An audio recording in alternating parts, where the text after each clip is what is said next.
Ya pemirsa, Anda kembali lagi menyaksikan Fokus on Infra, masih bersama saya Shani Altas, dan saya juga masih ditemani oleh Direktur Utama PT LRT Jakarta, Bapak Roberto Akiwen. Pak Robert, tadi kan Ya, Bapak sudah berbicara terkait dengan kesiapan operasional, kemudian juga apa saja yang sudah dicapai selama ini oleh LRT Jakarta. Nah, sekarang saya mau tanya terkait dengan targetnya. baik. Nah, apa target utama LRT Jakarta pada tahun 2026 datang, terutama setelah jalur Velodrome Manggarai ini beroperasi? Adakah rencana untuk ekspansi ataupun pengembangan rute baru setelahnya? Baik, target yang secara alamiah itu perlu kita tetapkan dan perlu kita capai adalah memastikan tingkat keterisian kereta menjadi lebih tinggi. Karena tingkat keterisian kereta itu merupakan representasi dari berpindahnya orang dari transportasi pribadi kepada transportasi publik. Nah, bukankah itulah gunanya dibangun jaringan transportasi publik untuk mengurangi kemacetan? Jadi itu target yang alamiah dan itu jadi target yang terpenting. Nah, kemudian secara internal, saya telah menginternalisasikan kepada teman-teman di LRT Jakarta, target kita adalah berupaya untuk menjaga kualitas layanan tetap tinggi, sebagaimana yang telah kita capai dan telah saya jelaskan tadi. Ya.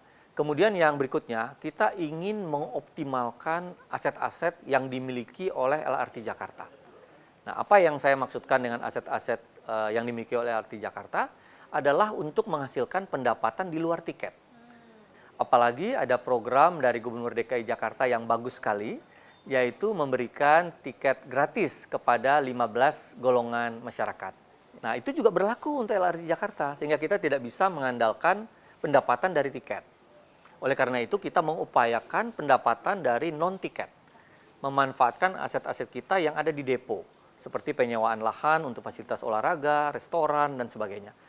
Memanfaatkan ruang-ruang di stasiun dan kereta untuk mendapatkan advertisement atau iklan. Sekarang sudah mulai kita lakukan. Bekerja sama dengan lembaga-lembaga penyedia layanan keuangan, baik bank maupun non-bank. Seperti saya ketahui, apabila naik suatu transportasi publik zaman sekarang, kita bisa menggunakan e-money, kita bisa menggunakan kris yang scan maupun kris tap. Tadi pagi, Pak Gubernur DKI Jakarta baru saja meresmikan penggunaan kris tap in dan out untuk LRT Jakarta. Ya, kita sudah memasang kris tap in out di 120 pintu di semua stasiun kita yang ada sekarang. Nah, itu yang menjadi target yang kedua, mengoptimalkan pendapatan dari aset agar kita semakin kontributif terhadap pengurangan subsidi dan tentu saja mendukung perekonomian atau keuangan daerah. Nah, kemudian yang ketiga, kami ingin memperkuat tata kelola, kemampuan mitigasi risiko, dan pemenuhan ketentuan dengan adanya rute baru. Ya, ini menantang kita untuk semakin banyak skala ekonomi, semakin besar, semakin banyak kegiatan yang terkait pengadaan barang jasa dan sebagainya di sana. Saya menginginkan agar ada mitigasi yang lebih kuat, ada tata kelola yang lebih baik, dan kemampuan memenuhi aturan yang juga semakin banyak dari Kementerian Perhubungan, dari Dinas Perhubungan, dan seterusnya. Itu kira-kira 3 bidang utama yang akan kita fokuskan sebagai target di tahun depan. Oke, baik. Ini semoga targetnya tercapai nih Pak ya. Dan juga tadi kita lihat memang dari penjelasan Bapak ini semakin gampang lagi, semakin easy bagi masyarakat untuk naik LRT Jakarta Betul, untuk metode betul, pembiayaan sendiri, betul, pembayaran tadi ya betul, Pak. betul. Oke, nah terkait dengan saat ini kan kita sedang menghadapi cuaca yang cukup ekstrim begitu ya, hujan lebat, angin yang cukup kencang, bahkan pohon tumbang di mana-mana. Ini mitigasi risiko dari LRT Jakarta seperti apa? Baik, Sania, perkenankan saya mewakili insan LRT Jakarta ikut berduka dan simpati yang dalam atas musibah yang menimpa rekan-rekan di Sumatera bagian utara, saudara-saudara kita. Sebagaimana yang saya ceritakan tadi, dalam rangka melakukan berbagai upaya mitigasi risiko, LRT Jakarta mempunyai standar prosedur yang cukup ketat. Ya, jadi secara berkala ada pengecekan-pengecekan pada setiap stasiun kita, kemudian pengecekan-pengecekan pada jaringan untuk memastikan bahwa setiap prasarana dan sarana kita itu senantiasa beroperasi dengan optimal. Kita pun berupaya dari waktu ke waktu untuk mendapatkan International Standard Organization, ya, sertifikat ISO untuk berbagai bidang, ya, termasuk anti penyuapan, pengadaan barang jasa, kerahasiaan data, dan seterusnya. Yang lain, kita juga bekerja sama dengan Direktorat Pengamanan Objek Vital Baharkam Polri. Nah, setiap tahun kita melakukan kegiatan-kegiatan bersama dan mereka juga secara berkala melakukan pemantauan terhadap keamanan infrastruktur kita. Kebetulan infrastruktur kita juga ditetapkan sebagai salah satu objek vital nasional. Nah, itu juga membantu kita, memudahkan untuk mengajak rekan-rekan dari Kepolisian Republik Indonesia untuk ikut membantu. Ya, dan setahu saya dari informasi rekan-rekan kepolisian, kita salah satu yang terdahulu gitu, yang paling awal bekerja sama untuk melakukan pengamanan objek vital itu. Oke, jadi untuk masalah cuaca sendiri sebetulnya masyarakat aman aja, tidak usah worry karena sebetulnya dari LRT Jakarta sudah menyiapkan segala mitigasi tadi ya, Betul, dengan betul. pengamanan beserta dengan Polri Betul, tadi untuk betul. mengamankan jalur begitu Betul, ya. Jadi betul. insya Allah tidak ada masalah ke depannya begitu. Semoga, ya, Pak, semoga. ya? Ya. Baik, nah ke depannya nih Pak, seperti apa LRT Jakarta dalam memperkuat sistem transportasi publik terintegrasi yang di kawasan Jabodetabek ini? Ya, sebagaimana saya sampaikan tadi, saat ini kita baru melayani rute sepanjang 5,8 km. Apabila nanti telah beroperasi rute dari Velodrome ke Manggarai, ada tambahan 6,4 km, sehingga kita secara total akan beroperasi di 12,2 km. Nah, dengan beroperasi pada rute yang lebih baik, maka kontribusi kita, baik terhadap berpindahnya orang dari transportasi pribadi ke transportasi publik, maupun menambah titik-titik integrasi yang memberikan kemudahan bagi masyarakat, itu juga otomatis akan semakin banyak. Apalagi rute Velodrome Manggarai ini boleh dikatakan rute yang ramai. Ya, saya kira banyak pusat perkantoran di sana, banyak aktivitas sosial ekonomi masyarakat di sana. Jadi kita bisa dikatakan akan lebih kontributif untuk memperkuat integrasi jaringan antar moda transportasi dengan beroperasinya rute Velodrome ke Manggarai nanti. Ya. Oke, baik. Jadi integrasi memang akan terus diperkuat dan juga dipermudah begitu bagi Betul, masyarakat ya untuk betul, menaiki dari Manggarai, dari Velodrome ke Manggarai tadi. Ya, jadi Sania dan kawan-kawan nanti suatu saat dari Kelapa Gading mau ke bandara misalnya, ya kan, itu mungkin sudah relatif mudah tuh karena naik LRT kita terus sampai Manggarai, mungkin turun harus lanjut sedikit aja ke kereta bandara, kemudian bisa terus ke bandara.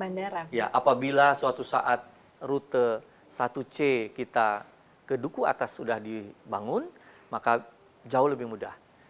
Apabila ingin berekreasi atau menonton konser di JIS atau di Ancol, suatu saat apabila rute 2A kita dari Stasiun Pegangsaan 2 ke JIS itu dibangun, maka dengan mudahnya tuh seseorang dari arah Jakarta Pusat, dari selatan gitu ya, tinggal naik kereta terus saja bisa sampai menjangkau Jakarta International Stadium ataupun Ancol. Nah ini baik sekali nih, semoga disetujui oleh para shareholders tadi ya. Baik, baik. Oke, Pak, terakhir harapan dari Bapak apabila memang sudah beroperasi tadi jalur LRT dari Velodrome ke Manggarai, ini seperti apa? Ya, dengan berbagai upaya yang telah kita lakukan terkait dengan penyediaan prasarana, penyediaan sarana dengan segala kelengkapannya, saya seminggu sekali atau kadang 2 kali itu memeriksa dari stasiun ke stasiun, memeriksa ruangan-ruangan, memeriksa toilet, memeriksa ngobrol dengan teman-teman petugas di lapangan. Saya boleh katakan secara paripurna layanan kita cukup baik. Harapannya apabila nanti ini bisa kita pertahankan dan rute Manggarai mulai beroperasi, masyarakat akan semakin banyak yang mengenal kenyamanan, keamanan layanan dari LRT Jakarta, sehingga bersedia untuk berpindah dari transportasi pribadi menggunakan LRT Jakarta untuk kepentingan-kepentingan yang memang ada dalam rute LRT Jakarta. Saya mengajak masyarakat sekalian untuk berbagai tujuan, sebagaimana tergambar dari tipe-tipe penumpang atau profil penumpang yang menaiki LRT Jakarta sekarang. Ada orang yang keperluannya berolahraga, ya, dia ingin berlari di Stadion Velodrome misalnya. Setelah selesainya dia bisa pulang ke arah Pegangsaan 2, Kelapa Gading atau ke arah Manggarai. Kalau dia bertempat tinggal tempat lain, dia bisa lanjut dengan moda transportasi lain. Ada orang yang keperluannya naik sepeda, di kereta kita pun boleh membawa sepeda ke dalam. Kemudian ada orang yang keperluannya ingin kuliner. Nah, itu banyak di rute-rute kita itu juga kawasan kuliner. Kalau yang memiliki pekerjaan itu sudah pasti. Ya, setiap pagi saya melihat para pekerja mondar-mandir dengan menggunakan kereta kita dan bahkan sudah menjadi loyal customer. Nah, yang tidak lupa dan tidak ketinggalan, sebagian pengguna transportasi kita itu keperluannya tamasya. Jadi ingin menikmati kenyamanan dalam kereta, termasuk mengajari anak-anaknya. Jadi orang tua membawa anak-anak piknik dan seterusnya, itu juga ada dalam profil kita. Kita pun punya program-program yang sifatnya edukasi. Jadi secara berkala, anak-anak sekolah menggunakan kereta kita dan di stasiun tertentu teman-teman dari sekretaris perusahaan itu memberikan edukasi-edukasi kepada mereka. Nah, dari awal tahun hingga sekarang misalnya yang saya catat ada kurang lebih 155 sekolah dasar dan ke bawah ya, TK dan seterusnya yang sudah datang untuk melakukan kegiatan yang kita sebut edutur. Ya, di stasiun-stasiun kita dan juga merasakan menaiki kereta kita. Nah, ini harapannya masyarakat dengan berbagai kepentingan nikmati rute Manggarai, nikmati LRT Jakarta, rasakan keamanan dan kenyamanan serta ketepatan waktunya. Oke, baik, ini semoga seluruh kerja keras dari tim LRT Jakarta ini dapat dirasakan masyarakat, target semuanya tercapai dan masyarakat semakin mencintai LRT Jakarta dan semakin banyak lagi yang naik dan juga menjadi pelanggan setia LRT Jakarta. Terima kasih banyak Pak Roberto Akiwen atas waktunya, sehat dan sukses untuk Anda. Terima kasih Sania, terima kasih pemirsa. Ya pemirsa, itulah tadi wawancara kami bersama dengan Direktur Utama PT LRT Jakarta, Bapak Roberto Akiwen. Saya Shani Alta, CNBC Indonesia, Beyond Business.